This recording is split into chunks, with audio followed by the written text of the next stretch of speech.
Hello tout le monde, bienvenue dans votre nouveau podcast Do You Speak Vintage? Je m'appelle Clarisse et je serai votre hôte. Ce podcast, c'est le pari fou que je me suis lancé pour mes 33 ans. D'ailleurs, ce teaser sera diffusé le 27 mars, le jour de mon anniversaire. J'avais envie et aussi besoin, je pense, de créer quelque chose qui me permette de partager et d'échanger avec vous autour de l'univers du vintage, de la seconde main et de l'upcycling. J'ai toujours été passionnée par la mode et j'ai toujours chiné avec ma grand-mère et ma mère. Mais c'est vrai que depuis 2 ans, on va dire, mon dressing, il a pris un virage à 360. Il est aujourd'hui composé à 99,9% de vêtements de seconde vie. Évidemment, transitionner, ça se fait pas comme ça.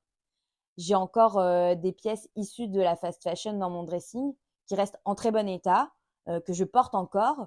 Et je vois pas du tout l'intérêt que ces pièces-là soient mises à la poubelle parce que ça résoudra pas le problème en fait. Je me suis remise en question il y a 2 ans environ parce que je consommais beaucoup et notamment beaucoup en fast fashion.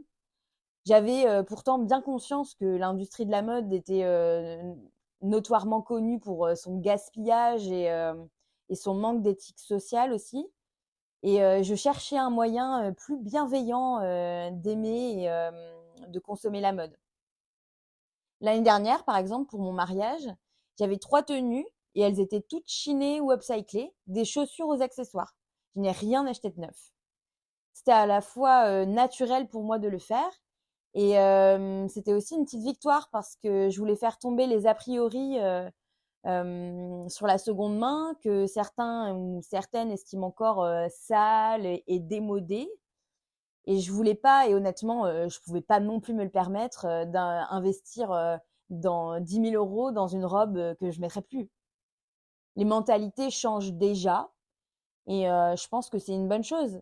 De ringard à niche, il y a encore quelques temps, le choix du recyclage, que ce soit un choix qui soit on va dire économique ou écologique, se démocratise et s'impose de plus en plus naturellement et ça va même bien au-delà de nos placards. L'occasion, ça devient sexy pour toi, ton porte-monnaie et pour la planète. Alors pour être très clair, on va faire un petit point de définition de ce qu'est le vintage et la seconde main. Pour moi, la définition du vintage, c'est des vêtements de plus de 20 ans qui illustrent des styles très emblématiques d'époques passées, que ça soit les années 70, 80, 90, évidemment bien avant et tout. D'ailleurs, on a vu ce fameux courant Y2K exploser l'année dernière, alors que moi j'avais clairement 10 ans dans les années 2000, quoi. La seconde main, c'est un terme plus large qui englobe tout ce qui a été déjà possédé, porté, que peu importe le style, la marque ou la qualité. Un article vintage, par conséquent, est un article de seconde main. Mais l'article vintage, lui, il représente un courant, une mode, un style. C'est des pièces qui s'inscrivent dans l'histoire, qu'elles soient griffées par des grands noms de la haute couture, mais pas uniquement.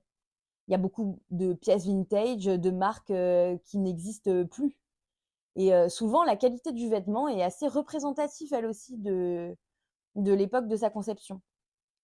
L'upcycling, là, c'est l'art de donner une deuxième vie aux vêtements en les revalorisant d'une manière plus créative. C'est une manière de recycler, mais contrairement au recyclage traditionnel, il y a une modification qui est apportée aux vêtements. D'ailleurs, on dit souvent que l'upcycling, c'est du recyclage par le haut, parce que le but, c'est de transformer le vêtement et de lui donner une qualité supérieure. L'intérêt de l'upcycling aussi pour moi, c'est le côté unique de la pièce que tu vas créer ou acheter. Tu sais que c'est ta pièce et que peu, voire pas d'ailleurs, d'autres personnes auront la même que toi. Alors que quand tu achètes un vêtement chez Zara, tu es quasiment sûr de l'avoir sur quelqu'un d'autre. Dans ce podcast et avec l'aide précieuse de plusieurs invités avec qui j'aurai la chance de partager un moment durant cette année 2024, on aura l'occasion d'infiltrer ce milieu, de mieux comprendre l'envers du décor de ce business et de perfectionner notre shopping. En attendant l'épisode 1 qui arrive très vite, Vous pouvez me retrouver sur Instagram et TikTok, ainsi que sur ma chaîne YouTube où cet épisode ainsi que les suivants seront disponibles. N'hésitez pas à me contacter sur Instagram, TikTok ou en commentaire pour me donner des idées de sujets que vous souhaitez aborder ou encore de personnes que vous voulez voir passer ici. Ce podcast, c'est avant tout le nôtre et votre collaboration me sera évidemment très précieuse. En tout cas, moi, je vous dis à très vite pour plus de Chine. Mouah.